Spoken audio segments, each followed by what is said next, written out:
am really delighted to be here with Senator Reid and Senator Whitehouse and Congressman Langevin for this very important announcement, and very happy to announce that through the efforts of our great congressional delegation, the City of Providence has been awarded a $2.2 million federal grant from the United States Department of Homeland Security to enhance operations here at the Providence Emergency Management Agency headquarters and to increase security at the Port of Providence. And our delegation has been just an incredible advocates for the Providence Emergency Management Agency. The room you're standing in would not exist but for their advocacy and the resources from the federal government. So welcome back again and thank you. The Department of Homeland Security awarded $1.2 million in April, and I particularly want to acknowledge the hard work of Senator Reid and Congressman Langevin in ensuring that $980,000 of those total funds were appropriated in fiscal year 2010 budget. The majority of these funds will be used to implement Phase 2 of the upgrades to PEMA here at the headquarters here on Charles Street, and that's improvements which include expansion of the facility's Emergency Operations Center. I know Colonel Gaynor will give us more detail. In addition to that, additional training and administrative space, as well as showers, dormitory space, and other facilities for Emergency Operations Center staff who might be forced to remain here during an emergency for extended periods of time. Construction on this project is scheduled to begin this fall, and as all of you know, PEMA the responsibilities of this agency really are not limited to the City of Providence, but really the Providence Emergency Management Agency is responsible for managing the Greater Providence Metropolitan Medical Response Systems, MERS, the regional distribution of medicines and vaccines during an emergency. PEMA is also the lead agency for the Providence Urban Area Security Initiative, UASI, a federal program designed to enhance regional preparedness in major metropolitan areas. And in many ways, PEMA is really leading our state in both emergency management and emergency preparedness. So I want to acknowledge, obviously, Pete and the whole team here for their great work. The Department of Homeland Security, this funding will enhance PEMA's ability to assist other communities, which is very important to recognize that this funding will not only benefit the City of Providence, but the partnership and the relationships that exist with many of the surrounding communities. I really want to acknowledge Senator Reid and Congressman Langevin for making the case in Washington for these funds, and thanks Senator Whitehouse for his advocacy as well. They all understand that at the local level, we have the responsibility for our first responders of responding to an emergency and ensuring that we have all the resources necessary to be fully prepared, well-trained, and to have facilities to support this important work is key. And I want to end by just saying this is just one piece of an ongoing support from our federal delegation and in Providence Emergency Management and its responsibilities. And I really do want to, on behalf of all the residents of this city and all the residents really in the whole metro area who benefit from the incredible talent and equipment and facilities and training that happens here, to thank Senator Reid, Congressman Langevin, and Senator Whitehouse for your work.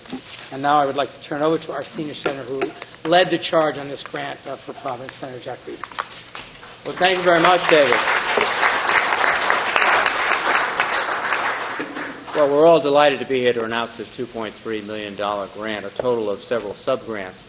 And as the mayor indicated, this was the work of the delegation, Senator Whitehouse, myself, on the Senate side, but most particularly Congressman Langevin on the House side. Jim's expertise and involvement in Homeland Security issues makes him one of the most knowledgeable and effective members of the Congress when it comes to these issues, not just the House, but the Senate and the House. And we worked with Jim, and we're pleased that we could work with you and get a little of credit for your good work. So thank you, Jim. The mayor has said it very well. This is a critical agency that is a city agency but has statewide effect. 60% of the population of Rhode Island is served by this facility in many different capacities. And so when we're investing in the Providence Emergency Management Center, we're investing in the protection, the safety, and the welfare of most of the state of Rhode Island, most of its population.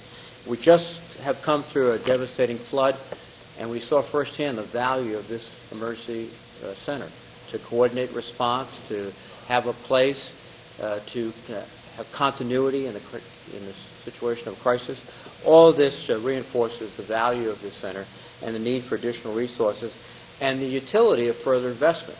These investments will pay off in terms of a safer, secure Rhode Island, a much more effective and efficient capability to respond to crises of any dimension, and we're pleased and proud to have participated with the mayor and his team of getting this done. So let me now thank the mayor for his leadership and recognize my colleague and my dear friend, Senator Whitehouse. Kelly? Thank you, Darren. This is a happy day to be here. $2.3 million is, by any calculation, a significant amount of money. And when it is dedicated to the protection of the lives and safety of the people of our capital city and the environs, that's a particularly important expenditure of funds. So I want to congratulate my senior senator, Jack Reed, who was on the Appropriations Committee in the Senate, and our friend Congressman Langevin, who worked so hard to get this done in the House, on the great work that they have done. It should not go unnoticed that a significant amount of the funding was awarded to the Providence emergency management function through competitive grants. And so Mayor Cicilline is entitled to considerable credit for having led an organization that competed successfully for over $1 million, well over $1 million of those funds, and brought that home to his capital city. It's great to see so many members of our emergency management team here. I saw Chief Esserman here just one moment ago. I think he ducked out the door, but he has been here.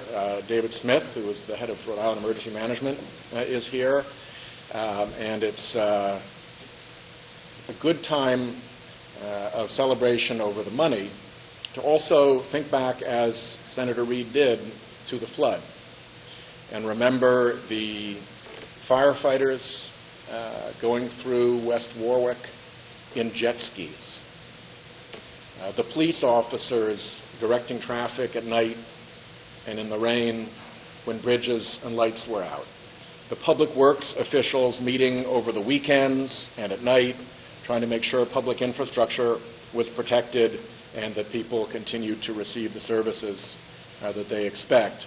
It was a time at which our first responders, our municipal employees, showed themselves very proud to the people of Rhode Island, and it is worth taking advantage of this moment to remind all of us, remind ourselves, what a great and important job they do, particularly when there is a time of crisis and we have their steady and patient and brave and determined assistance.